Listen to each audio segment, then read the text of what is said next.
Hello বন্ধুরা, সবাই কেমন আছো? আশা করি সবাই ভালোই আছো। আমিও খুব ভালো আছি। তো আজকে আমি আমাদের ধান খেতে ওষুধ স্প্রে করতে যাচ্ছি। তো প্রথমে আমি আমাদের দোকানের ওখানে গিয়ে যে ওষুধ স্প্রে করার ট্যাঙ্কিটা সেটা নিয়ে নিই।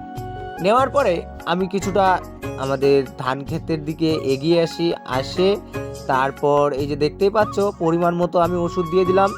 ওষুধ দিয়েই তারপর ট্যাঙ্কিটা ভরতে শুরু করলাম।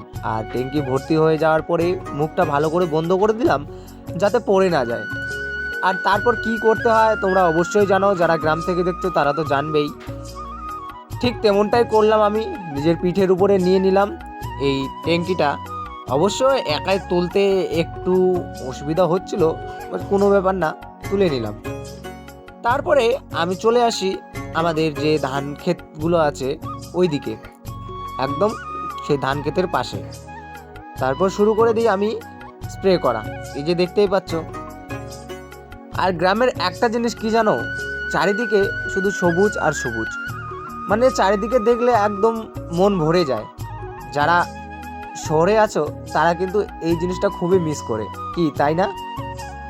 তো যারা শহরে থাকো তাদেরকে বলবো তোমরা একবার হলেও গ্রামের দিকটা এসে ঘুরে যাবে।